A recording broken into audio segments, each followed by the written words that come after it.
नमस्कार नमस्कार दोस्तों, कैसे हैं आप सब। उम्मीद है परीक्षा की तैयारी अच्छी चल रही होगी। ये परीक्षा पे चर्चा का पहला वर्चुअल एडिशन है। अब जानते हैं हम पिछले 1 साल से कोरोना के बीच जी रहे हैं और उसके कारण हर किसी को नया नया इनोवेशन करना पड़ रहा है। मुझे भी आप लोगों से मिलने का मोह इस बार छोड़ना पड़ रहा है और मुझे भी एक नए फॉर्मेट में आपके बीच आना पड़ रहा है और आपसे रूबरू न मिलना, आपके चेहरे की खुशी न देखना, आपका उमंग और उत्साह न अनुभव करना, ये अपने आप में मेरे लिए बहुत बड़ा लॉस है। लेकिन फिर भी परीक्षा तो है ही है, आप है, मैं हूं, परीक्षा है, तो फिर अच्छा ही है कि हम परीक्षा पे चर्चा कंटिन्यू करेंगे और इस साल भी ब्रेक नहीं लेंगे। अभी हम अपनी बातचीत का सिलसिला शुरू करने जा रहे हैं। एक बात मैं शुरू में जरूर देशवासियों को भी बताना चाहता हूं और गार्डियंस को बताना चाहता हूं, टीचर्स को बताना चाहता हूं। ये परीक्षा पे चर्चा है, लेकिन सिर्फ परीक्षा की ही चर्चा नहीं है। बहुत कुछ बातें हो सकती हैं। एक हल्का फुल्का माहौल बनाना है, एक नया आत्मविश्वास पैदा करना है और जैसे अपने घर में बैठ के बातें करते हैं, अपनों के बीच बात करते हैं, यार दोस्तों के साथ बात करते हैं, आइए हम भी ऐसे ही बात करेंगे।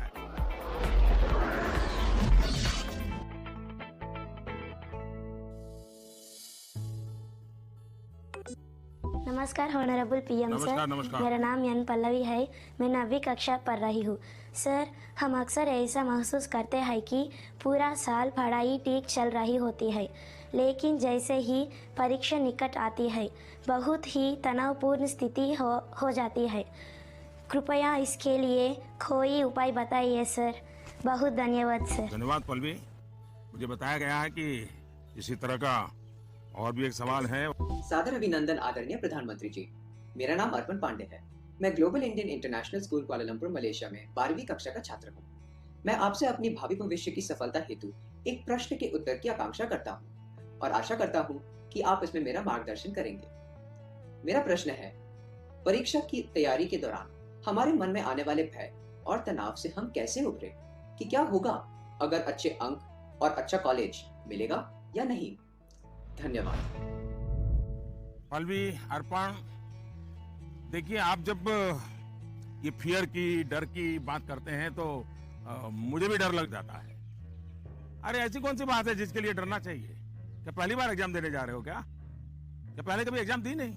क्या आपको मालूम नहीं था कि मार्च महीने, अप्रैल महीने में एग्जाम आती है? सब पता है, पहले से पता है, साल भर पहले से पता है। अचानक तो नहीं आया है, और जो अचानक नहीं आया है कोई आसमान नहीं टूट पड़ा है। इसका मतलब हुआ कि आपको डर एग्जाम का नहीं है, आपको डर किसी और का है। वो क्या है? आपके आसपास एक माहौल बना दिया गया है कि यही एग्जाम सब कुछ है, यही जिंदगी है। और इसके लिए पूरा सामाजिक वातावरण, कभी कभी स्कूल का वातावरण भी, कभी कभी माँ बाप भी, कभी अपने रिश्तेदार भी एक ऐसा माहौल बना देते हैं, ऐसी चर्चा करते हैं कि जैसे कोई बहुत बड़ी घटना से आपको गुजरना है, बहुत बड़े संकट से गुजरना है। मैं उन सब से कहना चाहूंगा, खास करके मैं पेरेंट्स से कहना चाहता हूं, आपने क्या करके रख दिया है? मैं समझता हूं कि ये सबसे बड़ी गलती है। हम आवश्यकता से अधिक ओवर कॉन्शियस हो जाते हैं, हम थोड़े ज्यादा ही सोचने लग जाते हैं और इसलिए मैं समझता हूं कि जिंदगी में ये कोई आखिरी मुकाम नहीं है। ये जिंदगी बहुत लंबी है, बहुत पड़ाव आते हैं, एक छोटा सा पड़ाव है। हमें दबाव नहीं बनाना चाहिए। या टीचर हो, स्टूडेंट हो, परिवारजन हो, यार दोस्त हो, अगर बाहर का दबाव कम हो गया, खत्म हो गया, तो एग्जाम का दबाव कभी महसूस नहीं होगा। कॉन्फिडेंस फलेगा, फूलेगा, प्रेशर रिलीज हो जाएगा, डिक्रीज हो जाएगा और बच्चों को घर में सहज तनाव मुक्त जीना चाहिए। छोटी मोटी हल्की फुल्की बातें जो रोज करते थे वैसी करनी चाहिए। देखिए दोस्तों, पहले क्या होता था, पहले माँ बाप बच्चों के साथ ज्यादा इन्वॉल्व रहते थे और सहज भी रहते थे और कई विषयों पर इन्वॉल्व रहते थे।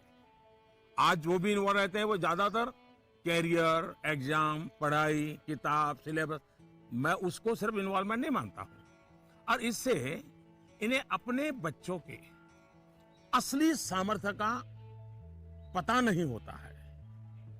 अगर माँ बाप ज्यादा इन्वॉल्व है तो बच्चों की रुचि, प्रकृति, प्रवृत्ति इस सबको अच्छी तरह समझते हैं और जो कमियां हैं उन कमियों को समझ करके उसको भरने की कोशिश करते हैं और उसके कारण बालक का कॉन्फिडेंस लेवल बढ़ता है। उसकी स्ट्रेंथ माँ बाप को पता है, उसकी वीकनेसेस माँ बाप को पता है और उसके कारण माँ बाप समझते हैं कि ऐसे समय वीकनेसेस को बाजू में करो, स्ट्रेंथ को जितना बल दे सकते हो दो। लेकिन आज कुछ माँ बाप इतने व्यस्त हैं कि उन्हें बच्चों के साथ रियल सेंस में इन्वॉल्व होने का समय ही नहीं मिलता।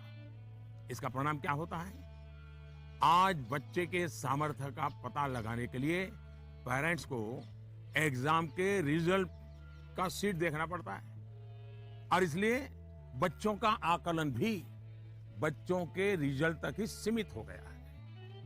मार्क्स के परे भी बच्चे में कई ऐसी चीजें होती हैं जिन्हें पेरेंट्स मार्क ही नहीं कर पाते हैं। साथियों, हमारे यहां एग्जाम के लिए एक शब्द है कसौटी। मतलब खुद को कसना है, ऐसा नहीं है एग्जाम आखिरी मौका है, बल्कि एग्जाम तो एक प्रकार से एक लंबी जिंदगी जीने के लिए अपने आप को कसने का उत्तम अवसर है, एक अपॉर्चुनिटी है। समस्या तब होती है जब हम एग्जाम को ही जैसे जीवन के सपनों का अंत मान लेते हैं, जीवन मरण का प्रश्न बना देते हैं। दरअसल एग्जाम जीवन को गढ़ने का एक अवसर है, एक अपॉर्चुनिटी है, एक मौका है। उसे उसी रूप में लेना चाहिए। एक्चुअली हमें अपने आप को कसौटी पर कसने के मौके खोजते ही रहना चाहिए ताकि हम और बेहतर कर सकें। हमें भागना नहीं चाहिए। आइए दोस्तों, अगले सवाल की तरफ बढ़ते हैं।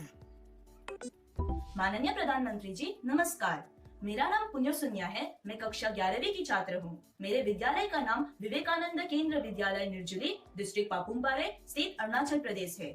माननीय प्रधानमंत्री जी, कुछ सब्जेक्ट्स और कुछ चैप्टर्स है जिनको लेकर मैं सहज नहीं हूँ, उनसे पीछा छुड़ाने में लगी रहती हूँ। मैं चाहे कितनी भी कोशिश क्यों ना करूँ, मैं उन्हें पढ़ नहीं पाती हूँ। शायद ये इसलिए होता है क्योंकि मुझे उनसे डर लगता है। सर, इस स्थिति को कैसे दूर किया जा सकता है? धन्यवाद सर। चलिए, आंध्र से हम मलेशिया से अब अरुणाचल पहुंच गए और मुझे बताया गया है कि इसी प्रकार का कोई और एक सवाल भी है। माननीय प्रधानमंत्री जी नमस्कार, मेरा नाम विनीता गर्ग है और मैं SRDAV पब्लिक स्कूल में 25 वर्ष से कार्यरत हूँ।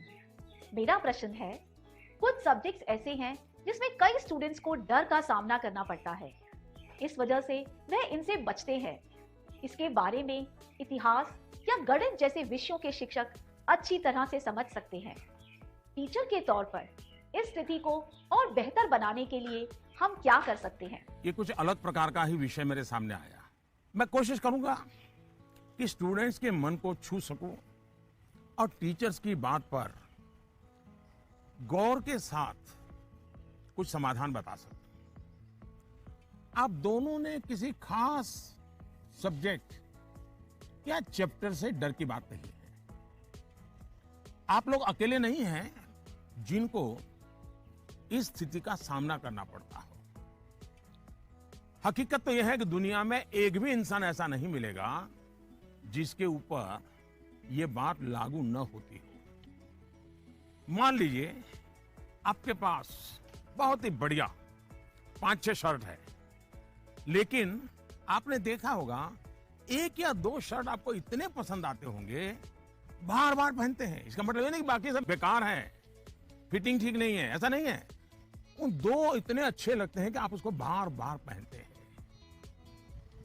कई बार तो माँ बाप भी इन चीजों के लिए गुस्सा करते हैं कि कितनी बार इसको पहनोगे। अभी 2 दिन पहले तो पहना था। पसंद नापसंद मनुष्य का स्वभाव है और कभी कभी पसंद के साथ लगाव भी हो जाता है, और इसमें डर की, दुविधा की क्या बात है कि हमने डरना चाहिए। दरअसल होता क्या है, जब आपको कुछ चीजें ज्यादा अच्छी लगने लगती हैं तो उनके साथ आप बहुत कंफर्ट हो जाते हैं, बहुत कंफर्टेबल लगता है, सहज हो जाते हैं। लेकिन जिन चीजों के साथ आप सहज नहीं होते, उनके तनाव में आपकी 80% एनर्जी आप उसी में लगा देते हैं। और इसलिए स्टूडेंट से मैं यही कहूंगा कि आपको अपनी एनर्जी को इक्वली डिस्ट्रीब्यूट करना चाहिए। सभी विषयों में बराबर बराबर। आपके पास पढ़ाई के लिए 2 घंटे हैं तो उन घंटों में हर सब्जेक्ट को समान भाव से पढ़िए। अपने समय को इक्वल डिस्ट्रीब्यूट करिए।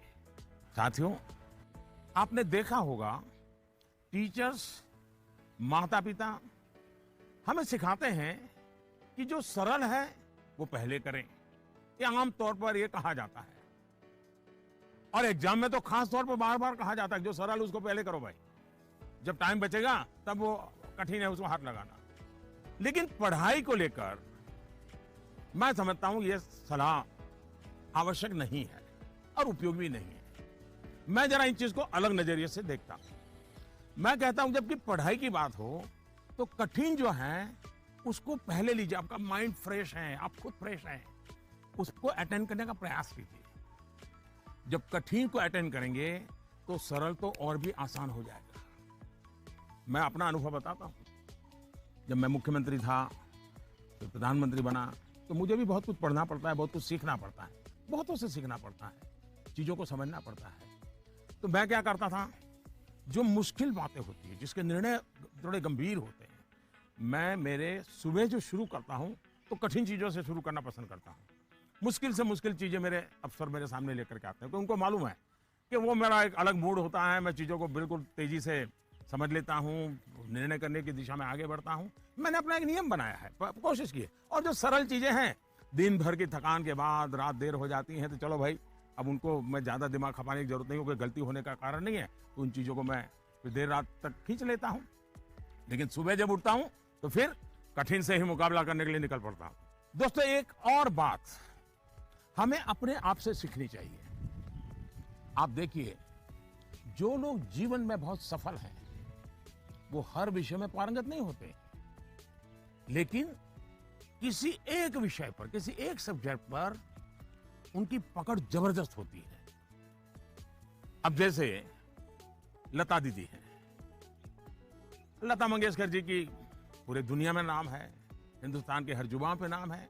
लेकिन अगर कोई जाकर के उनको कहे कि आज हमारे क्लास में आइए और ज्योग्राफी पढ़ाइए, हो सकता है वो न भी पढ़ा पाए, पढ़ा भी पाए, मैं नहीं जानता हूं कि वो पढ़ा पाए न पढ़ा पाए, लेकिन लता जी की महारत ज्योग्राफी में शायद न भी हो, लेकिन संगीत की दुनिया में उन्होंने जो किया हुआ है, एक विषय पर जिस प्रकार से अपना जीवन खपा दिया है, आज वो हर एक के लिए प्रेरणा का कारण बन गई है। और इसलिए आपको भले कुछ सब्जेक्ट मुश्किल लगते हो, ये कोई आपके जीवन में कोई कमी नहीं है। आप बस ये ध्यान रखिए कि इस मुश्किल लगने वाले सब्जेक्ट की पढ़ाई से खुद को दूर मत कीजिए, उससे भागिए मत। वहीं टीचर्स के लिए मेरी सलाह ये है, वो विद्यार्थियों से उनको टाइम मैनेजमेंट के संबंध में, उसके तौर तरीके के संबंध में, सिलेबस के बाहर जाकर के भी कभी उनसे बातें करें, उनसे चर्चा करें, उनको गाइड करें। विद्यार्थियों को टोकने के बजाय उन्हें गाइड करें। टोकना, रोकना, उसका प्रभाव मन पे और ज्यादा नेगेटिव फैलता है। प्रोत्साहित करने से वो कॉन्सेंट्रेटेड ताकत के रूप में कन्वर्ट हो जाता है। कुछ बातें क्लास में सार्वजनिक तौर पर जरूर कहें ताकि सबका प्रबोधन होगा। लेकिन बहुत सी बातें ऐसी होती हैं जब किसी एक बच्चे को बुला करके चलते चलते थोड़ा सर पे हाथ रख करके बहुत ही प्यार से कहें, बेटा देखो भैया तुम इतने बढ़िया करते हो, जरा देखो इसको जरा थोड़ा ये कर लीजिए, देखिए तुम्हारे में बहुत बड़ी ताकत है, आप देखिए ये बहुत काम आएगा, बहुत काम आएगा। एक काम करिएगा, आपके जीवन में ऐसी कौन सी बातें थी जो कभी आपको बहुत कठिन लगती थी और आज आप उसको बड़ी सहजता से कर पा रहे हैं? ऐसे कुछ कामों की लिस्ट बनाइएगा। जैसे साइकिल चलाना कभी आपको कठिन लगा होगा, लेकिन अब वही काम आप बहुत सरलता से करते लेते होंगे। कभी तैरने की बात आई होगी, बहुत डर लगा होगा, उतरने से भी डर लगा होगा, लेकिन आप अच्छे तरह आज तैरना सीख गए होंगे। और जो कठिन था उसको आपने कन्वर्ट कर दिया। आपके जीवन में ऐसी सैकड़ों चीजें होगी, अगर आप ये याद करके जरा किसी कागज पर लिख लेंगे तो कभी आपको किसी को भी, मुझसे भी कठिन वाला सवाल पूछना ही नहीं पड़ेगा, क्योंकि कभी कोई चीज आपको कठिन लगेगी ही नहीं। मुझ पर भरोसा कीजिए दोस्तों, एक बार करके देखिए। Honorable Prime Minister Ji, Vanakkam. Vanakkam, I am Neelanand, Vanakkam. studying 12th standard in Vivekananda Kendra Vidyalaya Metric Higher Secondary School, Kanyakumari. Dear sir, during this pandemic situation, after the online classes, we all get more free time than usual. I would like to know how can we make the best use of our free time. My thanks to our Honorable Prime Minister for giving this opportunity. वणक्कम। Mummy papa को पता चलेगा ना कि आप परीक्षा के समय में खाली समय की बात कर रहे हैं, तो फिर देखिए क्या क्या होता है। खैर, मुझे ये सवाल बहुत अच्छा लगा कि आप एग्जाम के समय भी खाली समय पर ध्यान दे रहे हैं, खाली समय पर चर्चा कर रहे हैं। देखिए दोस्तों, खाली समय, इसको खाली मत समझिए, ये खजाना है, खजाना। खाली समय एक सौभाग्य है, खाली समय एक अवसर है। आपकी दिनचर्या में खाली समय के पल होने ही चाहिए, वरना तो जिंदगी एक रोबोट जैसी हो जाती है। दरअसल खाली समय दो तरह के हो सकते हैं। एक जो आपको सुबह से ही पता है कि आज आप 3 से 4 बजे तक फ्री हैं, या आने वाले रविवार को आप आधा दिन फ्री हैं, या आप 4 तारीख को छुट्टी है, आप दोपहर तक आपके पास कोई काम नहीं, आपको पता है। लेकिन दूसरा वो जिसका पता आपको लास्ट मोमेंट में चलता है। अगर आपको पहले से ही पता है कि मेरे पास खाली समय है, तो आप अपने पेरेंट्स या अपने बहन भाई से कह सकते हैं कि मैं आपकी हेल्प करूंगा। आपको क्या काम करना है, आप क्या कर रहे हैं, मैं क्या हेल्प कर सकता हूं। दूसरा, आप सोचें कि ऐसी कौन सी चीजें हैं जो आपको खुशी देती है। थोड़ा भारी भरकम शब्द है स्वांतः सुखाय, जिसमें से आपको सुख मिलता है, आपको आनंद मिलता है, आपके मन को बहलाती हैं। आप ऐसा भी कुछ कर सकते हैं। अब आपने मुझे पूछा है तो मैं भी सोचता हूं कि मैं क्या करना पसंद करता हूं। मैंने अपनी दिनचर्या में ऑब्जर्व किया है कि अगर मुझे थोड़ा सा भी खाली समय मिल जाए और अगर झूला है तो मेरा मन करता है कुछ पल में झूले पर जरूर बैठूं। बहुत थकान है और 5 मिनट का भी समय मिल गया, या फिर मैं कोई काम भी कर रहा हूं, तो अपने खाली समय में झूले पर बैठकर, पता नहीं क्या कारण है, लेकिन मेरा मन प्रफुल्लित हो जाता है। जब आप खाली समय अर्न करते हैं तो आपको उसकी सबसे ज्यादा वैल्यू पता चलती है। इसलिए आपकी लाइफ ऐसी होनी चाहिए कि जब आप खाली समय अर्न करें तो आपको असीम आनंद दें। यहां यह भी ध्यान रखने की जरूरत है कि खाली समय में किन चीजों से बचना चाहिए, नहीं तो वही चीज सारा समय खा जाएगी, पता भी नहीं चलेगा, और अंत में रिफ्रेश रिलैक्स होने के बजाय आप तंग आ जाएंगे, थकान महसूस करने लगेंगे। एक और मुझे लगता है कि खाली समय में हमें अपनी क्यूरियोसिटी, जिज्ञासा बढ़ाने की और ऐसी कौन सी चीजें हम कर सकते हैं जो शायद बहुत प्रोडक्टिव हो जाएगी। आपकी माँ या पिता अगर खाना बना रहे हैं, उसे ऑब्जर्व कीजिए। नई नई चीजों में अंदर जाने का, कुछ नया जानने का, इसका इम्पैक्ट सीधा सीधा दिखाई नहीं देता है, पर जीवन में इसका बहुत बड़ा गहरा प्रभाव होता है। फ्री टाइम का एक और बेस्ट यूज हो सकता है कि आप कुछ गतिविधियों से अपने आप को जोड़ें, जिसमें आप को एक्सप्रेस कर पाए, आपकी यूनिकनेस को बाहर ले आ सके, जिसमें आप अपनी इंडिविजुअलिटी से जुड़ सके। ऐसा करने के बहुत से तरीके हैं और आप भी ऐसे बहुत से तरीके जानते हैं। स्पोर्ट्स हैं, म्यूजिक है, राइटिंग है, पेंटिंग है, स्टोरी राइटिंग है। आप बहुत कुछ कर सकते हैं। अपने थॉट्स को, इमोशंस को एक्सप्रेस करने का एक क्रिएटिव तरीका दीजिए, अवसर दीजिए। नॉलेज का दायरा कई बार वहीं तक सीमित होता है जो आपको उपलब्ध है, जो आपके आसपास है, लेकिन क्रिएटिविटी का दायरा नॉलेज से भी बहुत दूर तक आपको ले जाता है, बहुत विस्तार के फलक पर ले जाता है। क्रिएटिविटी आपको उस क्षेत्र में ले जा सकती है जहां पहले कभी कोई नहीं पहुंचा, जो नया हो। हमारे यहाँ कहा जाता है, जहां न पहुंचे रवि वहां पहुंचे कवि। ये क्रिएटिविटी की तो बात है। With the world's largest COVID vaccination drive, India is leading the way. As the vaccine reaches every corner of the nation, do not forget the mantra, Dawai bhi, Kadai bhi. Let's continue our fight against COVID-19. Vaccination along with social distancing, sanitization and masks. Mask up, India! Put your mask on and cover your nose and be safe. Mask up, India.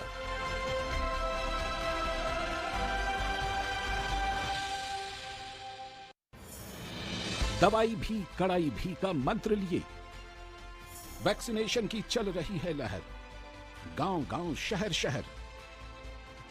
लेकिन जब इतना किया है सब्र, तो थोड़े और समय रखें कोरोना पर कड़ी नजर।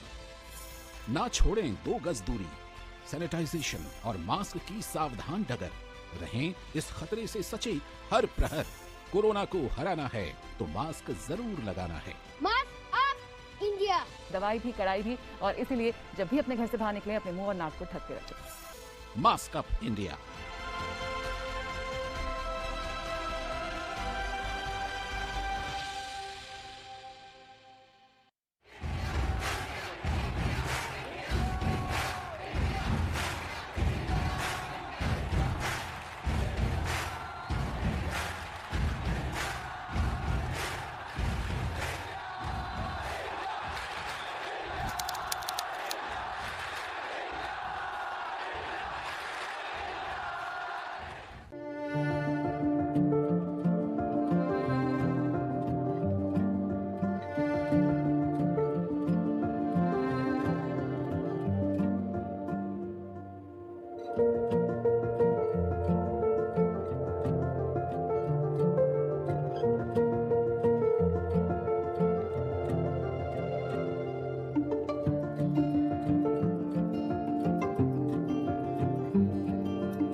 नमस्ते ऑनरेबल पीएम सर, मैं आशा केकतपुरे बैंगलोर से। मेरा सवाल आपसे यह है कि बच्चों को गुड वैल्यूज सिखाने का सबसे अच्छा तरीका क्या है? धन्यवाद। मुझे एक सवाल जो आया है वो नमो ऐप पर आया है। उसका विजुअल मेरे पास नहीं है, लेकिन मुझे वो सवाल अच्छा लगा, इसलिए मुझे लगता है कि मैं जरूर आपसे शेयर करूं। पटना से सवाल है, प्रवीण कुमार ने पूछा है, सर आज माँ बाप के लिए बच्चे बड़े करना थोड़ा मुश्किल हो गया है। कारण है आज का जमाना और आज के बच्चे। ऐसे में हम कैसे ये सुनिश्चित करें कि हमारे बच्चों का व्यवहार, आदतें और चरित्र अच्छा हो? प्रवीण कुमार एक जागरूक पिता के रूप में शायद मुझे ये पूछ रहे हैं। बड़ा कठिन सवाल है मेरे लिए। मैं कहूंगा कि पहले तो आप स्वयं चिंतन करें, आत्मचिंतन करें। क्या ऐसा तो नहीं है कि जीवन जीने का जो तरीका आपने चुना है, आप चाहते हैं वैसे ही जिंदगी आपके बच्चे भी जिए और थोड़ा सा भी उनमें बदलाव आता है तो आपको लगता है कि पतन हो रहा है, वैल्यूज का ह्रास हो रहा है। मुझे बराबर याद है, एक बार मैं स्टार्टअप से जुड़े हुए नौजवानों से मैंने एक समारोह किया, तो बंगाल की एक बेटी जिसने स्टार्टअप शुरू किया है अपनी पूरी कैरियर छोड़ करके, तो उसने अपना अनुभव बताया, वो मुझे हमेशा याद रहता है। उस बेटी ने कहा कि मैंने अपनी नौकरी छोड़ दी, कैरियर छोड़ दी और स्टार्टअप शुरू किया, और मेरी माँ को जब पता चला तो मेरी माँ ने तुरंत कहा सर्वनाश। यानी इतना माँ को झटका लगा, लेकिन बाद में वो बेटी स्टार्टअप में बहुत सफल रही थी। आपको सोचना चाहिए कि आप अपने भाव विश्व में अपने बच्चों को जकड़ने का प्रयास तो नहीं कर रहे हैं, और इसलिए आपका परिवार, आपकी परंपराएं, उसमें मूलभूत मूल्यों को कैसे जोड़ दें, हमें आइडेंटिफाई करना चाहिए। जैसे हमारे यहां कहा जाता है जन सेवा ही प्रभु सेवा है, ये हमारे शास्त्रों में मूल्य के रूप में है। लेकिन आपके घर में पूजा पाठ तो बहुत होती है, दुनिया को दिखता है कि आप बहुत धार्मिक हैं, रिचुअल से भरा जीवन है, लेकिन आप जनसेवा में कहीं नजर नहीं आते हैं। अब जब आपके संतान यह विरोधाभास देखती हैं तो उसके मन में कॉन्फ्लिक्ट शुरू हो जाता है, सवाल खड़े हो जाते हैं, और सवाल उठना स्वाभाविक में है। उसी प्रकार से भी हमारे मूल्य हैं कि जीव मात्र से परमात्मा का वास है। उसी प्रकार से हम सबकी मान्यता है और हमें यह सिखाया गया है, हमारे जीवन मूल्य के रूप में प्रस्थापित हो चुका है, और हमारी सोच है कि जीव मात्र में परमात्मा का वास है। लेकिन आपके घर में जो काम करने आते हैं, झाड़ू पोछा लगाने आते हैं, लिफ्ट चलाने वाला होता है, आपको स्कूल में छोड़ने वाला ऑटो रिक्शा ड्राइवर है, क्या कभी आपने उनसे उनके सुख दुख की चिंता और चर्चा की है?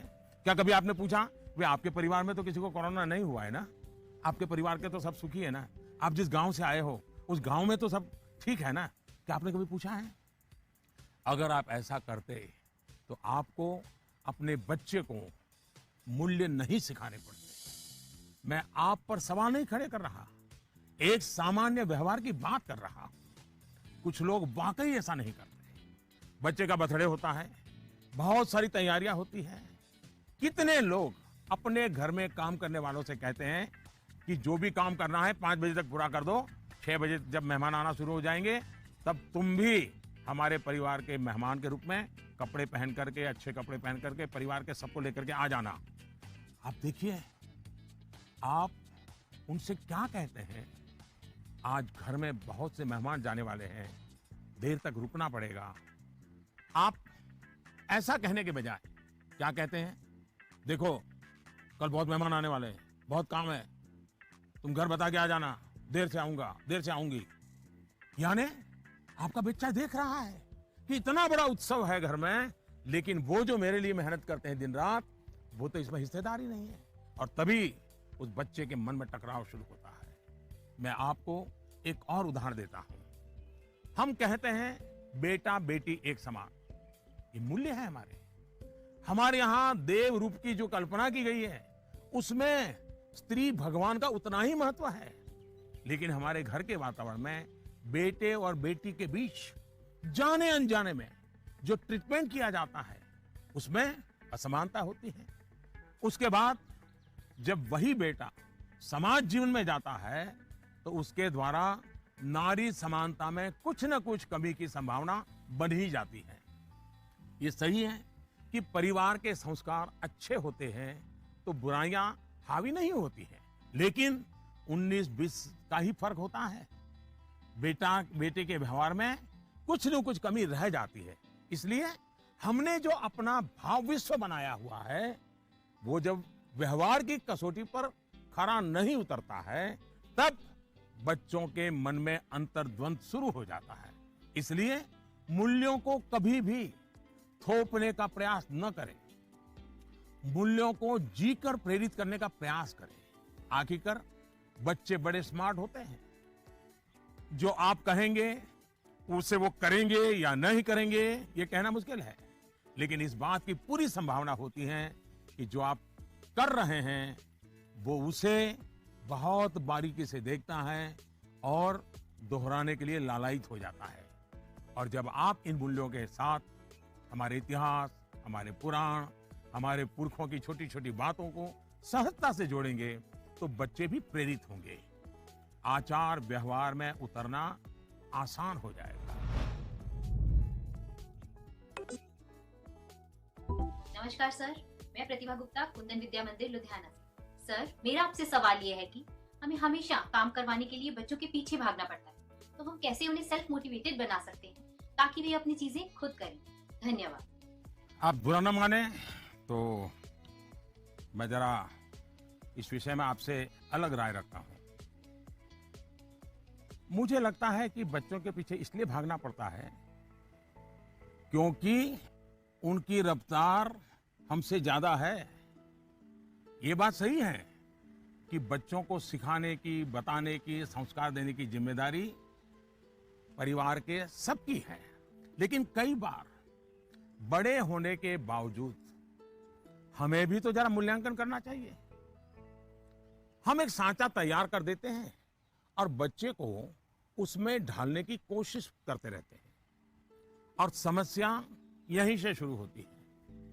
हम इसे सोशल स्टेटस का सिंबल बना देते हैं। अक्सर माता पिता अपने मन में कुछ लक्ष्य तैयार कर लेते हैं, कुछ पैरामीटर बना लेते हैं और कुछ सपने भी पाल लेते हैं। फिर अपने उन सपनों और लक्ष्यों को पूरा करने का बोझ बच्चों पर डाल देते हैं। हम अपने लक्ष्यों के लिए बच्चों को जाने अनजाने में, माफ करना मुझे मेरा शब्द कहीं कठोर लगेगा, जाने अनजाने में हम बच्चों को इंस्ट्रूमेंट मानने लगते हैं। और जब बच्चों को उस दिशा में खींचने में विफल हो जाते हैं तो ये कहने लगते हैं कि बच्चों में मोटिवेशन और इंस्पिरेशन की कमी है। किसी को भी मोटिवेट करने का पहला पार्ट है ट्रेनिंग, प्रॉपर ट्रेनिंग। एक बार बच्चे का मन ट्रेन हो जाएगा तब उसके बाद मोटिवेशन का समय शुरू होगा। ट्रेनिंग के कई माध्यम, कई तरीके हो सकते हैं। अच्छी किताब, अच्छी मूवीज, अच्छी कहानियां, अच्छी कविताएं, अच्छे मुहावरे या अच्छा अनुभव, ये सब एक प्रकार से ट्रेनिंग के ही टूल्स हैं। जैसे कि आप चाहते हैं आपका बच्चा सुबह उठ करके पढ़े, आप उसे कहते हैं, बोलते भी हैं, डांटते भी हैं, लेकिन आपको सफलता नहीं मिलती। लेकिन क्या आपके घर में कभी ऐसी किताबों की चर्चा होती है जिसमें इनडायरेक्टली सुबह उठने के फायदों की चर्चा हो? हमारे यहाँ आध्यात्मिक जीवन के लोग ब्रह्म मुहूर्त से ही उनका दिवस प्रारंभ हो जाता है और वो उसी के नॉर्म्स का पालन करते हैं। तो दूसरी ओर आजकल 5 AM क्लब की भी चर्चा होती है। क्या आपने ऐसी किसी किताब की घर में चर्चा की है या कोई ऐसी मूवी या डॉक्यूमेंट्री देखी है जिसमें इस बारे में वैज्ञानिक तरीके से, तर्कबद्ध तरीके से, इमोशंस के साथ बातें बताई गई हो? ये एक बार करके देखिए। सुबह उठने के लिए बच्चे की ट्रेनिंग खुद ही हो जाएगी। एक बार मन ट्रेन हो गया, मन में बच्चा समझ गया कि सुबह उठने का क्या फायदा है, तो फिर वो खुद मोटिवेट होने लगेगा। यही तो एनवायरनमेंट क्रिएशन होता है जिसकी घर में सबसे ज्यादा जरूरत है। आप बच्चे के बचपन का वो समय याद करिए जब आप उसको गोद में लेते थे। मान लीजिए आपकी जेब में पेन है या आपने चश्मा पहना है, बच्चा उसे खींचता है, चश्मा उतारता है, तो आप क्या करते हैं? आप बच्चे को अगर चश्मा वापस लेने की कोशिश करते हैं तो वो रोता है, पेन वापस लेने की कोशिश करते हैं तो रोता है। तो समझदार माँ बाप क्या करते हैं? उसको एक बड़ा बॉल उसके सामने खड़ा कर देते हैं, लेकर के खड़े हो जाते हैं। बच्चा क्या करता है? चश्मे छोड़ देता है, पेन छोड़ता है, बड़ा बॉल खेलने के लिए ले लेता है, न रोता है। आसानी से आप सॉल्यूशन निकाल देते हैं। आप उसका माइंड डाइवर्ट करके उसे ज्यादा पसंद की दूसरी पॉजिटिविटी देकर उसे मोटिवेट करते थे। ये जो काम आपने पहले किया है, जब बच्चा बिल्कुल छोटा था, वही काम आप अब भी कर सकते हैं। आपने सुना होगा, एक दीप से जले दूसरा। आपका बच्चा पर प्रकाशित नहीं होना चाहिए। आपका बच्चा स्वयं प्रकाशित होना चाहिए।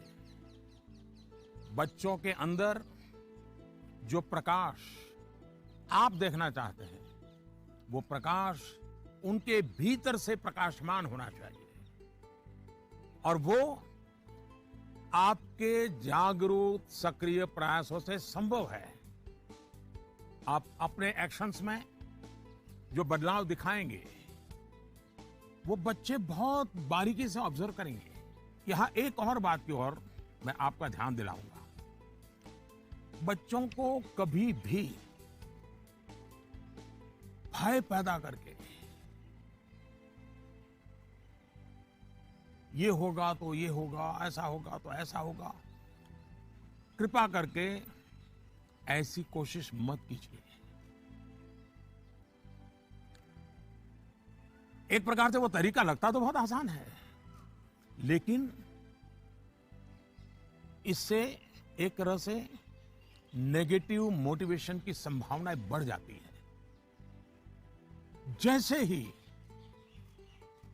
आपने जो हवा खड़ा किया है वो खत्म हो जाता है, बच्चे का मोटिवेशन भी खत्म हो जाता है। और इसलिए पॉजिटिव मोटिवेशन साथ साथ बार बार पॉजिटिव रीइंफोर्समेंट पर बल देते रहना चाहिए।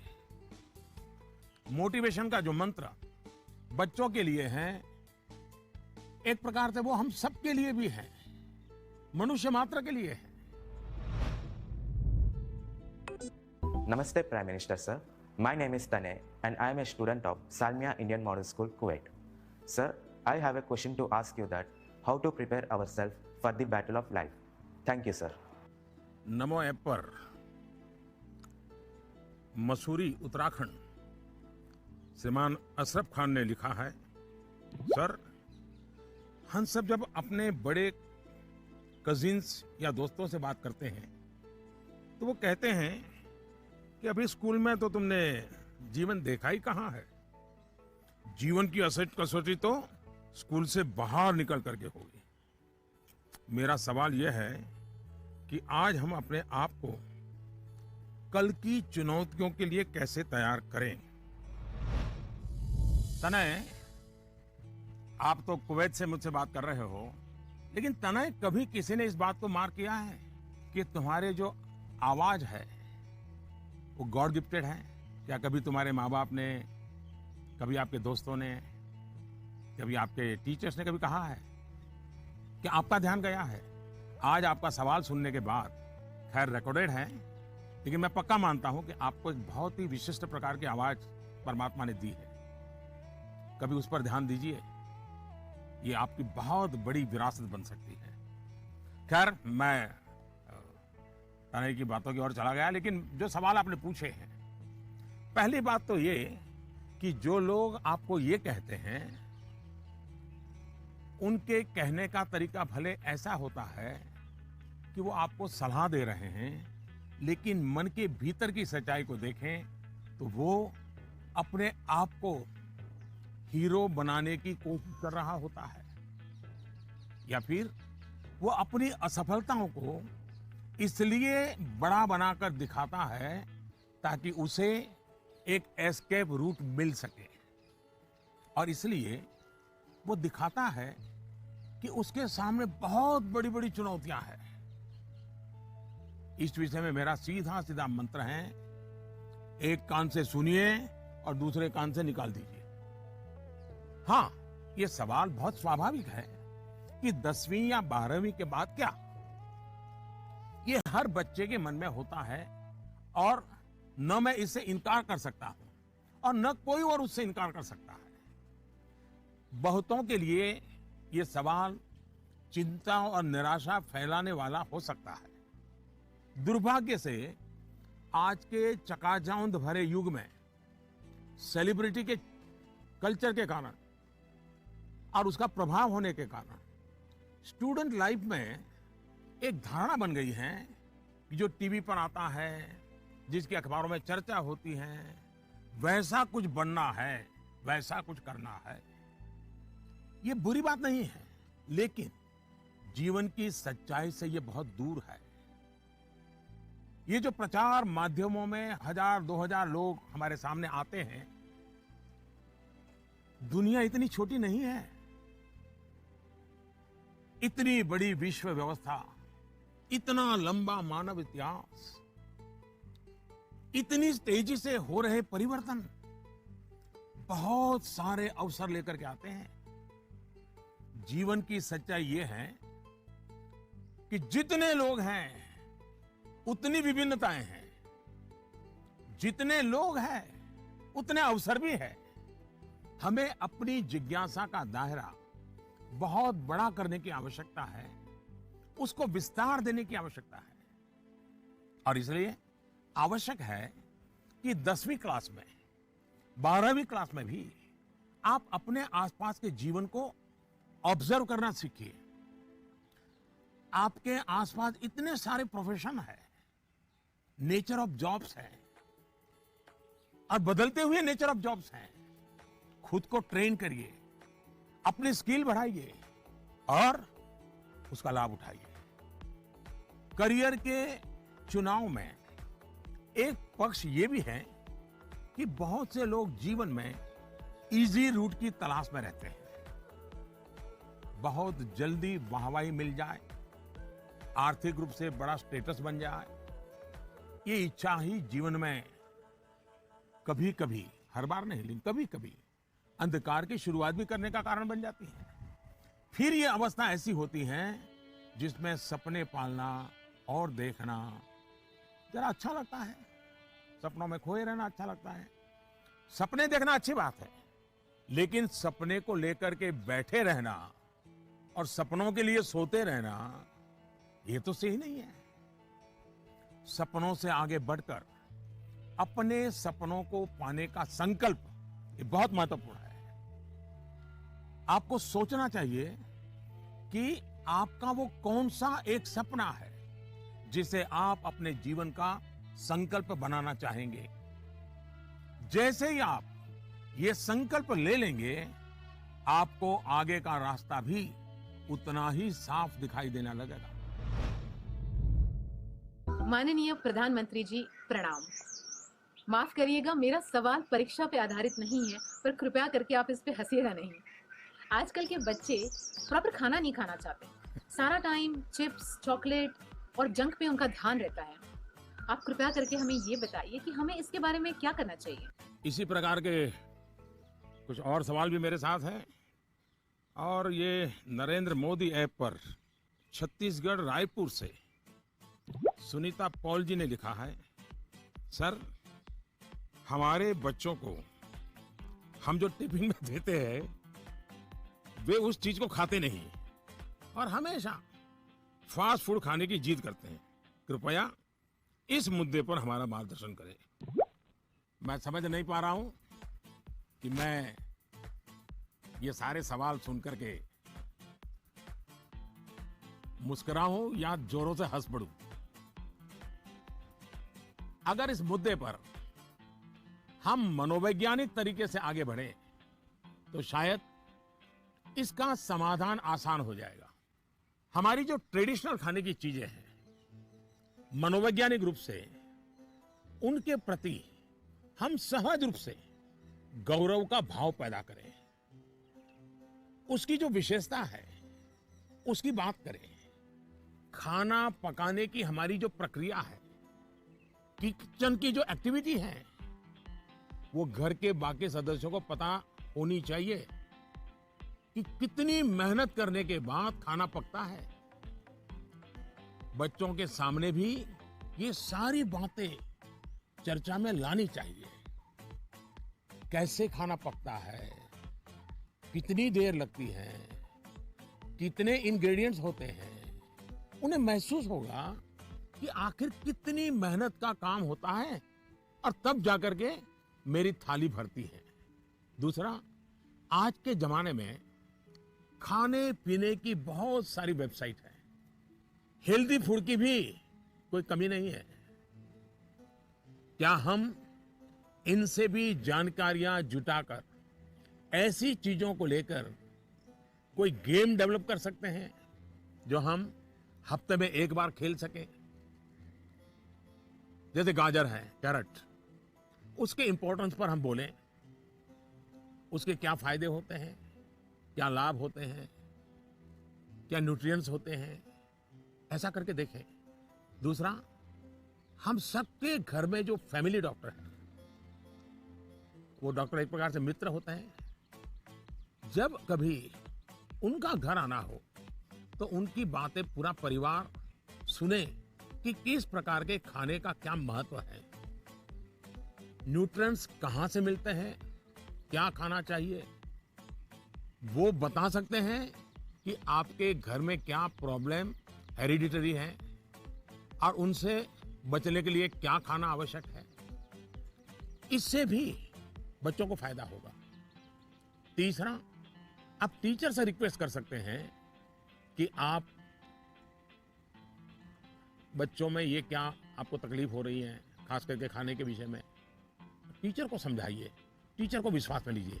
आप देखिए, टीचर बड़ी कुशलता से कथा कहते कहते, बात करते करते, हंसी मजाक में उसके दिमाग में भर देगा कि ये क्यों करना चाहिए। और टीचर के कहने का बच्चों पर अलग ही असर होता है। हमें भी कुछ कुछ नए एक्सपेरिमेंट करते रहना चाहिए।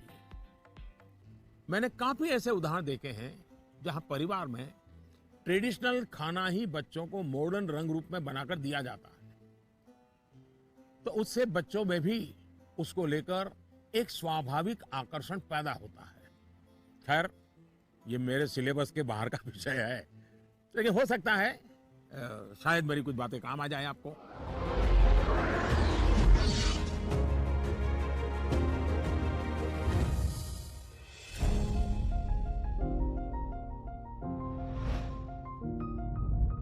दिव्यांका नमस्कार। दिव्यांका क्या पढ़ती हो? जी सर, मैं कॉमर्स की छात्रा हूँ। और पुष्कर की ही रहने वाली हो?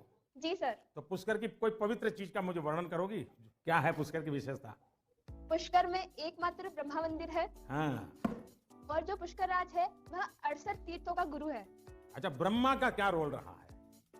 जी, उन्होंने पृथ्वी को क्रिएट किया है। अच्छा बताइए दिव्यांका, क्या सवाल था आपके मन में? सर, मेरे कुछ मित्र ऐसे हैं जिनकी मेमोरी एवरेज है। वे किसी भी विषय को कितना भी पढ़ ले, वे परीक्षा में उसे याद नहीं रख पाते हैं। सर, वे ऐसा क्या करें कि वे उस विषय को याद रख सके? अच्छा, तो आपको मेमोरी की जड़ी बूटी चाहिए। जी सर। देखिए दिव्यांका, आप सबसे पहले अपनी डिक्शनरी से इस शब्द को डिलीट कर दीजिए। आप सोचिए ही नहीं कि आपके पास याद करने की शक्ति नहीं है। अगर आप खुद से जुड़ी कुछ घटनाओं को देखें तो आपको पता चलेगा कि वास्तव में आपको बहुत सारी चीजें याद रहती हैं। जैसे आपकी मदर टंग। क्या मदर टंग आपने किसी को बहुत ग्रामर के साथ पढ़ाया था क्या, सिखाया था क्या? नहीं सर। आपको याद होगा? नहीं। क्या स्कूल में आपने सीखी या किताब में कहीं भी नहीं? हाँ, ये सब सुन करके सीखी। तो यही वो चीजें हैं, जरा सोचिए कि आपको जो पसंद है, क्या इन चीजों को याद रखने के लिए आपने कभी कोशिश की थी? वो बातें जिनसे आप पूरी तरह जुड़ गए हैं, मग्न हो गए हैं, वो बातें जो आपका हिस्सा बन गई हैं, आपके विचार प्रवाह का हिस्सा बन गई हैं, उन्हें आप कभी नहीं भूलते हैं। दूसरे शब्दों में कहूं तो ये मेमोराइज नहीं है, एक्चुअली ये इंटरनलाइज है। और इंटरनलाइज करना यही इसका एक अच्छा रास्ता है। और इसलिए आपको याद करने पर जोर देने के बजाय आपको उसे जीने की कोशिश करनी चाहिए, सहजता, सरलता, समग्रता के साथ। आपके पास भी वही सारी शक्तियां हैं जो किसी बहुत टैलेंटेड व्यक्ति के पास होती है। सोचिए, अपने भाई या बहन के साथ अगर आपका झगड़ा हुआ हो तो वो आपको एकदम याद रहता है, आप उसे भूलते नहीं हैं। यहाँ तक कि आपको यह भी याद रहता होगा कि उस समय आपने, आपके भाई बहन ने कौन से कपड़े पहने थे, आप खड़े खड़े लड़ रहे थे कि दौड़ते हुए लड़ रहे थे, सब याद होगा, एक एक वाक्य याद होगा। जी सर। यानी इसका एक मतलब यह है कि आप उसमें फुली इन्वॉल्व थे, आप उस क्षण को पूरी तरह जी रहे थे। साफ है कि चीजें याद रहे, प्रॉपरली रिकॉल कर सके, उसके लिए आप जिस क्षण में हैं उस क्षण में ही रहना और उसमें पूरी तरह से इन्वॉल्व रहना बहुत जरूरी है। यानी हम पढ़ाई कर रहे हैं, किताब हाथ में है और मन है खेल के मैदान में, सहेलियों के साथ, दोस्तों के साथ, फिर तो मामला गड़बड़ हो जाता है।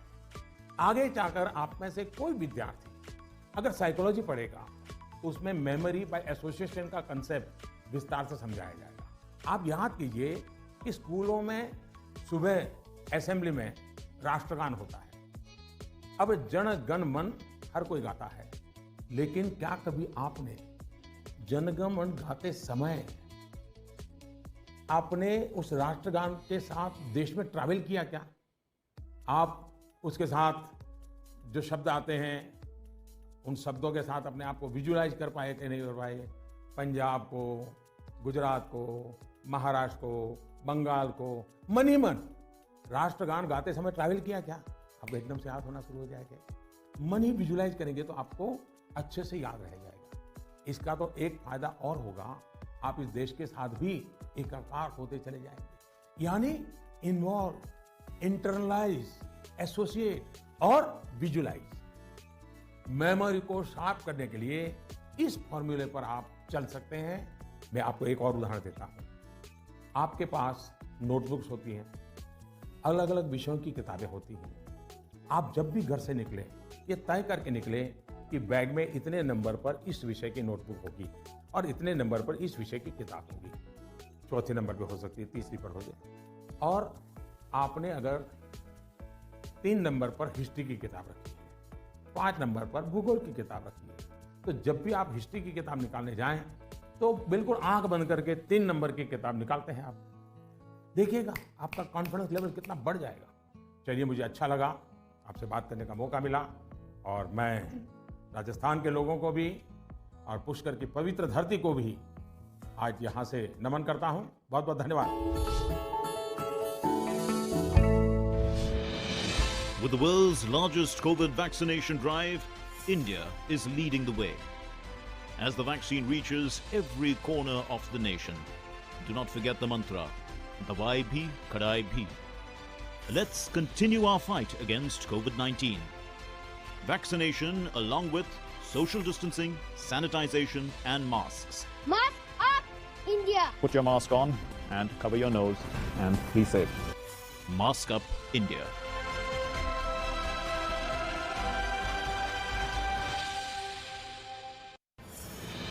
दवाई भी कड़ाई भी का मंत्र लिए वैक्सीनेशन की चल रही है लहर, गांव गांव शहर शहर। लेकिन जब इतना किया है सब्र तो थोड़े और समय रखें कोरोना पर कड़ी नजर। ना छोड़ें 2 गज दूरी, सैनिटाइजेशन और मास्क की सावधान डगर। रहें इस खतरे से सचेत हर प्रहर। कोरोना को हराना है तो मास्क जरूर लगाना है। Mask up, India! दवाई भी कड़ाई भी, और इसीलिए जब भी अपने घर से बाहर निकलें अपने मुंह और नाक को ढक के रखें। Mask up, India.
नमस्ते जी। नमस्कार सर। हाँ बताइए। मेरा प्रश्न यह है कि जब हम किसी प्रश्न का उत्तर याद करते हैं तो वह हमें अच्छी तरह से याद हो जाता है, लेकिन जब हम स्कूल में लिखना शुरू करते हैं तो क्वेश्चन पेपर को देखकर ही हम अचानक से सब कुछ भूल जाते हैं। सर कृपया करके यह बताइए कि ऐसा क्यों होता है। Thank you sir. आपका शुभ नाम क्या? सुहान सहगल। अच्छा सहगल जी, आप पढ़ते कहाँ हैं? Elcon international school. अच्छा, ये सवाल पहले किसी को पूछा है? नहीं सर। नहीं पूछा। मम्मी पापा को पूछा? नहीं सर। टीचर को पूछा? नहीं सर। लो बड़े कमाल के हो यार, मैं ही मिला गया तुम्हें। लेकिन आपका सवाल मैं समझता हूं ज्यादातर विद्यार्थियों के मन में रहता है। जब मैं भी तुम्हारी तरह पढ़ता था ना, तो ये बात तो मन में रहती थी कि यार पता नहीं क्यों याद नहीं आ रहा है। देखिए, परीक्षा हॉल में जाते समय आपको अपने मन को बिल्कुल शांत करके जाना चाहिए। मैं अभी टीवी स्क्रीन पर आपको देख रहा हूं, इतना शांत आपका चेहरा है, इतने विश्वास के साथ आप बैठे हैं, मुस्कुराते भी हैं। ये जो अवस्था है ना, एग्जामिनेशन में जाए ना तब भी ऐसा ही रहिए, आपको कभी नहीं भूलेंगे। आपका मन अशांत रहेगा, चिंता में रहेगा, आप घबराए हुए रहेंगे, तो इस बात की संभावना बहुत ज़्यादा होगी कि जैसे ही आप क्वेश्चन पेपर देखेंगे कुछ देर के लिए सब कुछ भूल जाएंगे। इसका सबसे अच्छा उपाय यही है कि आपको अपनी सारी टेंशन परीक्षा हॉल के बाहर छोड़कर जाना चाहिए और आपको ये भी सोचना चाहिए कि जितनी तैयारी आपको करनी थी आपने कर ली है। अब आपका फोकस प्रश्नों के अच्छे से उत्तर देने में होना चाहिए। आप इस बात से भी नहीं घबराइए कि कुछ नया आ गया तो क्या होगा, कुछ ऐसा आ गया जो आपने पढ़ा ही नहीं है तो क्या होगा। और मैं सभी को कहूँगा, परीक्षा के तनाव को कम करने के लिए बिना टेंशन लिए परीक्षा देने के लिए बहुत सारी एक्टिविटीज, बहुत सारे उपाय आपको एग्जाम वॉरियर बुक में दिए गए हैं। और अभी भी एग्जाम वॉरियर बुक को एक मैंने नया एडिशन, मुझे कोरोना में थोड़ा समय मिल गया तो मैंने इसको थोड़ा इम्प्रूवमेंट भी किया है, कुछ एडिशन भी किया है। इस बार इसमें बच्चों के लिए ही मंत्र नहीं है, बल्कि मैंने पेरेंट्स के लिए भी काफ़ी कुछ लिखा है। कई सारी एक्टिविटीज नमो ऐप पर भी दी हुई है। आप इसमें पार्टिसिपेंट करके अपने मित्रों के साथ शेयर भी कर सकते हैं। और मुझे विश्वास है, थोड़ा सा प्रयास कीजिए, मन में से निकल जाएगा और आपको पक्का फायदा होगा। और आपके साथियों, और मैं ही आपसे चाहूँगा कि आपको जब भी फायदा हो तो मुझे लिख करके दीजिए। एग्जाम वॉरियर पढ़ करके मुझे चिट्ठी लिखिए, लिखोगे ना? जी सर। वाह, शाबाश। Thank you sir. नमस्ते जी। मेरा नाम भारवी पोपट है। मैं गुजरात अहमदाबाद के ग्लोबल मिशन इंटरनेशनल स्कूल संस्कार धाम के कक्षा 11वीं कॉमर्स की छात्रा हूँ। श्रीमान, इस कोरोना काल में उद्योग, व्यापार, सरकार को भी तकलीफ आई होगी, लेकिन क्या आपने सोचा है कि विद्यार्थियों को क्या तकलीफ आई? सर, इस संकट को मैं अपने जीवन में किस रूप में याद रखूं? ऐसा लगता है कि हम छात्रों का एक साल निरर्थक हो गया हो। मेरी जगह आप होते तो क्या करते? आपका मार्गदर्शन हमें दिशा देगा। धन्यवाद। धारवी आपका छोटा भाई है? बड़ा भाई, छोटा भाई कोई है घर में? छोटी बहन है। हैं? छोटी बहन है सर। छोटी बहन है। अच्छा जी सर। छोटी बहन को ऐसे ही डांटती हो जैसे अभी कह रही थी? नहीं सर। है? ऐसे आंखें खोल करके बोल रही थी। अच्छा, साबरमती आश्रम पहले आई थी कि आज पहली बार आई? सर, फर्स्ट टाइम आई हूँ आज। फर्स्ट टाइम आई हो? कितने साल से अहमदाबाद में रह रही हो? 6 years सर। अच्छा, तो 6 साल से रह रही हो और आपको कभी मन नहीं कर गया कि भारत की आजादी का इतना महत्वपूर्ण स्थान, वहां कभी जाना चाहिए? आज तो सुबह से आ गए होंगे आप लोग? जी सर, बिल्कुल। तो आपने देखा क्या, आज सब चीजें देखी क्या? हाँ सर, देखी। मन को शांति का अनुभव हुआ? हाँ सर, बहुत शांति का अनुभव हुआ। देखिए, जा करके अपने संस्कार धाम के दोस्तों को भी कहो कि साबरमती आश्रम जाना चाहिए, और अपने परिवार और मित्रों के भी कहो कि साबरमती आश्रम जाना चाहिए और वहाँ की शांति का अनुभव करना चाहिए। कुछ पल मौन वहाँ बैठना चाहिए। करोगे? हाँ सर। अच्छा, अब आप चलिए, आपके सवाल पर आता हूँ। मैं तो एकदम से धार्मिक को उपदेश ही देने लग गया था। देखिए, आपकी बात बिल्कुल सही है। जहां तक कोरोना का प्रश्न है, मैं तो इसे इस रूप में देखता हूं कि जो गलती आपने नहीं की उसका खामियाजा आपको उठाना पड़ा। ये आपके लिए जीवन की एक सीख है कि कई बार जीवन में बहुत कुछ अचानक घटता है, अकल्पनीय घटता है और इन घटनाओं पर आपका कोई नियंत्रण नहीं होता है। कोरोना में भी हम कह सकते हैं कि बच्चों का, युवाओं का जो नुकसान हुआ है वो बहुत बड़ा है। बचपन के लिए तो 1 साल का नुकसान बड़ी इमारत की नींव में एक खालीपन जैसा है। इस कमी को भरना आसान नहीं है। स्कूल एज मतलब हंसना, खेलना, मिट्टी में खेलना, मिट्टी उछालना, गर्मी, सर्दी, बरसात, हर चीज का आनंद, दोस्तों के साथ, क्लासरूम में, टीचर के साथ गप्पे मारना, बातें करना, घर की छोटी सी भी घटना चारों दौर एकदम से बता देना, उनके बीच रहना, ये सब जीवन की विकास यात्रा के लिए बहुत अनिवार्य होता है। इन सब चीजों से आप सहज ही कितना कुछ सीख सकते हैं। आपको भी लगता ही होगा, कोरोना काल के पहले का समय आप याद करते होंगे तो सोचते होंगे कि कितना कुछ मिस किया है। लेकिन कोरोना काल में अगर काफी कुछ खोया है तो बहुत कुछ पाया भी है।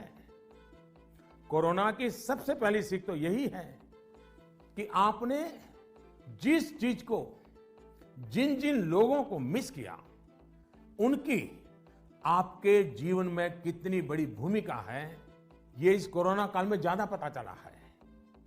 आपको इस बात का एहसास हुआ कि किसी को भी फॉर ग्रांटेड नहीं लेना चाहिए। खेलकूद हो, स्कूल में फिजिकल क्लासेस हो, या फिर आपके घर के पास सब्जी बेचने वाले, कपड़े प्रेस करने वाले, पास के बाजार के दुकानदार, जिन लोगों को, जिन बातों को आपने रूटीन समझ लिया था, उनका जब मिस करते हैं तब उनका सबका महत्व हम सबको अनुभव होता है, आपको भी पता चला है। इसलिए इस दिशा में आपको लगातार जागरूक रहना चाहिए और लाइफ लॉन्ग इस लेसन को याद रखना चाहिए। कोरोना के बाद भी इन चीजों की उपेक्षा नहीं करनी चाहिए। वहीं आपको यह भी याद रहना चाहिए, जीवन को सच्चे अर्थ में जीने के लिए कितनी कम चीजों की जरूरत होती है। दूसरा, इस 1 साल में आपको कहीं ना कहीं जाने अनजाने में आपको खुद के भीतर झोंकने का, खुद को जानने का एक अवसर भी मिला होगा। कोरोना काल में एक और बात ये भी हुई है कि हमने अपने परिवार में एक दूसरे को ज्यादा नजदीकी से समझा है। कोरोना ने सोशल डिस्टेंसिंग के लिए मजबूर किया, लेकिन परिवारों में इमोशनल बॉन्डिंग को भी इसने मजबूत किया है। कोरोना काल ने यह भी दिखाया है कि एक संयुक्त परिवार की ताकत क्या होती है, घर के बच्चों के जीवन निर्माण में उनका कितना रोल होता है। मैं चाहूंगा कि सोशल साइंस के लोग, हमारी यूनिवर्सिटीज इस पर रिसर्च करें, कोरोना काल के फैमिली लाइफ पर स्टडी करें, कैसे इस संकट से मुकाबला करने में संयुक्त परिवार ने समाज को ताकत दी। इस पहलू को खंगाले। कोरोना आने के बाद ये जो आयुर्वेदिक काढ़ा, पौष्टिक भोजन, साफ सफाई, इम्यूनिटी, ऐसे अनेक महत्वपूर्ण विषयों पर हम सबका ध्यान गया है। इन सब के लिए लोगों ने जो जो किया, वो अगर पहले से करते आ रहे होते तो शायद परेशानी इससे भी कम होती। लेकिन अच्छा है, अब ये बदलाव लोगों ने अपने जीवन में शामिल कर लिया है, और इसलिए मैं यही कहूंगा, ये बहुत बड़ी बात है कि परिवार के बच्चे ऐसे गंभीर पहलुओं पर सोच रहे हैं, बात कर रहे हैं। धन्यवाद बेटा, धन्यवाद। नमस्कार।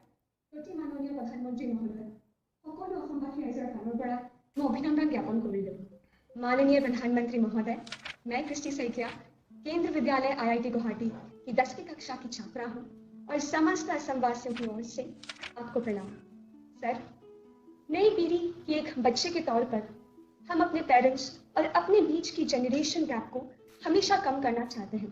तो प्राइम मिनिस्टर सर, हम ये किस प्रकार कर सकते हैं, कृपया अपने मार्गदर्शन दीजिए। क्या नाम बताया बेटा? Sir Christy Saikia. इतनी बढ़िया हिंदी कैसे बोल लेती हो? धन्यवाद सर। चलिए, आपका सवाल तो बहुत अच्छा है। एक विद्यार्थी के रूप में आपने जो सवाल पूछा है उसके लिए मैं आपकी बहुत सराहना करता हूं। ये बताता है कि आप उस मुद्दे को लेकर कितने संवेदनशील हैं। आप न केवल इस विषय को समझ रहे हैं बल्कि दो पीढ़ियों के बीच जनरेशन गैप कम हो इसका भी प्रयास कर रहे हैं। लेकिन मुझे पेरेंट्स से इस विषय पर बात करनी है। एक बात जो पेरेंट्स को डिसाइड करनी है, क्या वो बुढ़ापे की ओर जाना चाहते हैं या फिर अपनी उम्र कम करना चाहते हैं। और आप भी बेटा अपने मम्मी पापा को जरूर ये सवाल पूछना। अगर पेरेंट्स बुढ़ापे की तरफ जाना चाहते हैं तो बेशक अपने बच्चों के साथ डिस्टेंस बना लें, गैप बढ़ाते रहें। अगर आपको नवजीवन की ओर आगे बढ़ना है, अपनी उम्र घटानी है, युवा बने रहना है, तो आप अपने बच्चों के साथ गैप कम कीजिए, क्लोजनेस बढ़ाइए। ये आपके फायदे वाला है। आप याद करिए, जब आपका बच्चा 1 साल की उम्र का था तो आप उसके साथ कैसे बातें करते थे? तब आप उसे हंसाने के लिए कैसी कैसी आवाजें निकालते थे। आप अपने चेहरे के भांति भांति के एक्सप्रेशन बनाकर कैसे उससे बात करते थे। ऐसा करते हुए क्या कभी आपने सोचा कि कोई देखेगा तो क्या कहेगा? कभी आपने सोचा कि लोग आपको ऐसा करते हुए देखेंगे तो ये कहेंगे ये कैसे चेहरे बना रहा है, कैसी आवाज निकाल रहा है? क्या कभी उस समय आपने ये सोचा कि आपके बच्चे के मन में क्या चल रहा होगा? आपको उस समय आनंद आया, इसलिए आपने ये किया। आपने किसी की परवाह नहीं की। यानी आप सब कुछ छोड़कर खुद एक बच्चे बन गए। बच्चे से खेलने के लिए आप खुद खिलौना बन गए और बच्चे के खिलौनों से भी उतना ही चाव से खेले। आप याद करिए, कभी आप घोड़ा बने होंगे, कभी बच्चे को पीठ पर बिठाकर चले होंगे, कभी कंधे पर बिठाकर घर पर घूमे होंगे, कभी 4 पैर करके चले होंगे। बच्चा रोया होगा तो उसे चुप कराने के लिए आप भी जुट-मुट कर रोए होंगे। तब आपको कोई फर्क नहीं पड़ता था कि देखने वाला क्या कहेगा, घर के बाकी लोग क्या कहेंगे, समाज क्या कहेगा, दोस्त क्या कहेगा। कुछ नहीं सोचा। क्या कभी सोचा था? आप उसका आनंद लेते हैं और ऐसा बच्चे के 5-6 साल की उम्र तक चलता रहता है। जैसे ही बच्चा थोड़ा बड़ा होता है तो एक लेवल पर मेंटेलिटी ऐसी हो जाती है कि माँ बाप बच्चे को डोमिनेट करना चाहते हैं, बच्चे को हर चीज सिखाना चाहते हैं। अचानक जो दोस्त थे वो दोस्त न रहकर बच्चे के इंस्ट्रक्टर बन जाते हैं और कभी कभी तो इंस्पेक्टर भी बन जाते हैं। साथियों, बच्चा जब बाहर की दुनिया में पैर रखता है तो बहुत सी बातें ऑब्जर्व करता है। घर में जो देखा था उससे कुछ ज्यादा, कुछ अलग, कुछ नया वो देखने लगता है। उस समय आपकी ये जागरूक जिम्मेदारी है कि उस नए वातावरण में आपका बच्चा और अधिक फले फूले।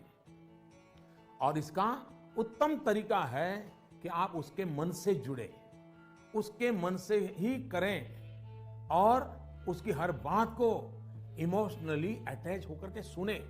ऐसे नहीं फोन कर रहे हैं और वो बोल रहा है, ऐसा नहीं होना चाहिए। बिल्कुल उसके साथ जुड़िए। आपको जो पसंद नहीं, अगर वो काम आपका बच्चा करके आया है तो उसको डांटिए मत, टोकिए मत, बस सुनते रहिए।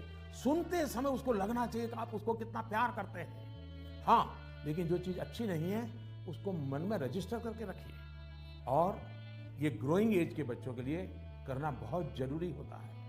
आप जितना हो सके उसकी बात सुनिए, उसकी बात समझिए। आप इंस्ट्रक्टर बनकर उसे सुबह से शाम तक क्या करना है ये मत समझाइए। बार बार ये मत पूछिए कि मैंने ये कहा था, क्या क्या किया। बस अपनी आंखें खुली रखिए, कान खुले रखिए, उस पर ध्यान रखिए।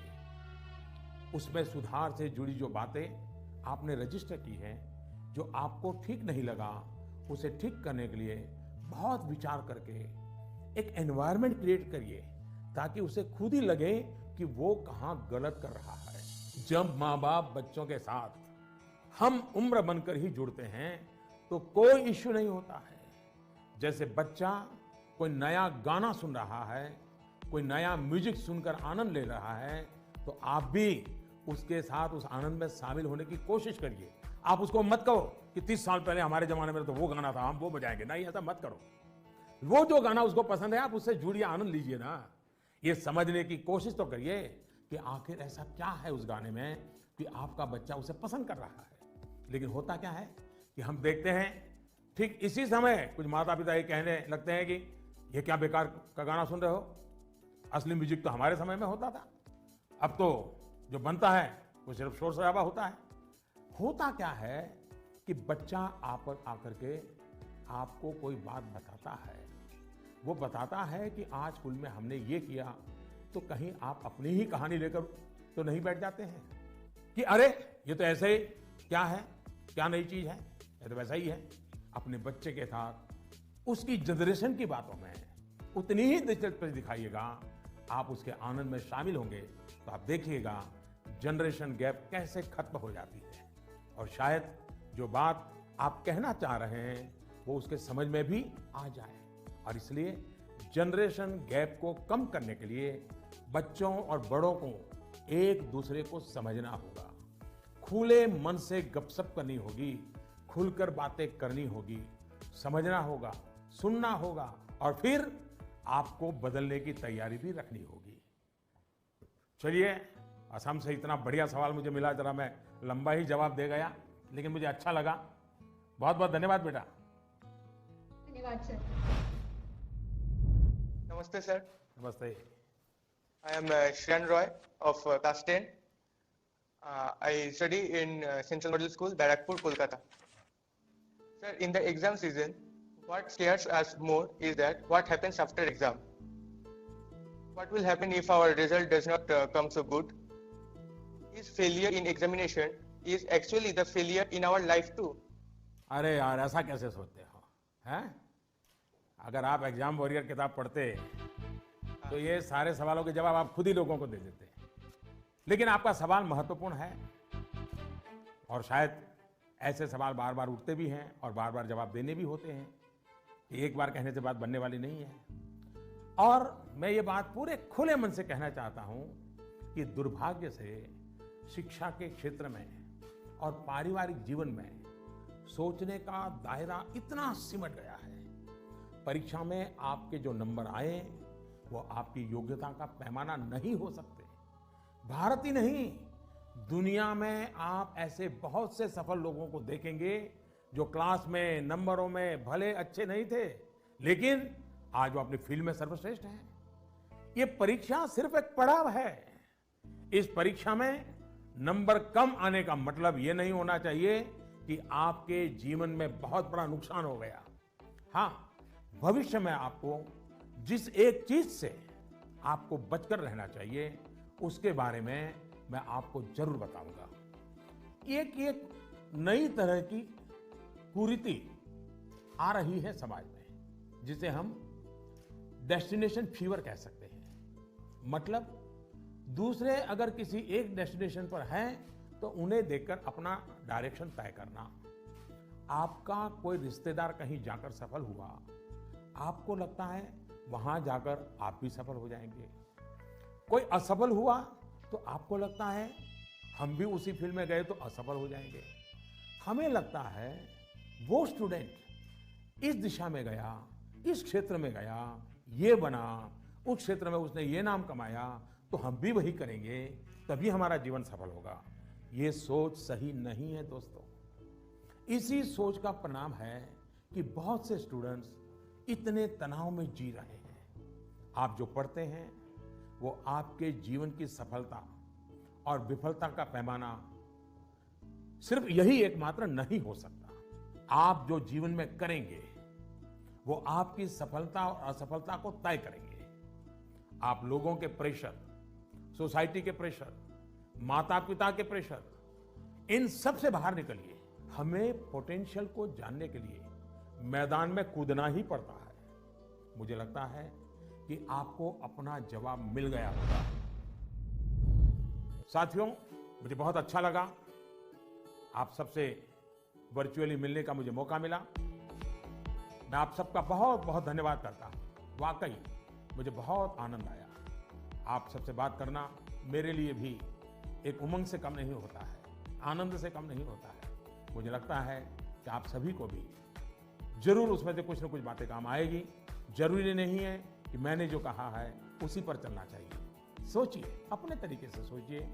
साथियों, आज मैं आपको एक बड़े एग्जाम के लिए तैयार करना चाहता हूं। ये बड़ा एग्जाम है जिसमें हमें 100% मार्क लेकर के पास होना ही है। ये है अपने भारत को आत्मनिर्भर बनाना। ये है वोकल फॉर लोकल को जीवन मंत्र बनाना। मेरा एक आग्रह है, जब आपकी बोर्ड परीक्षाएं समाप्त हो जाएं, तो परिवार के लोगों के साथ मिलकर एक लिस्ट बनाएं।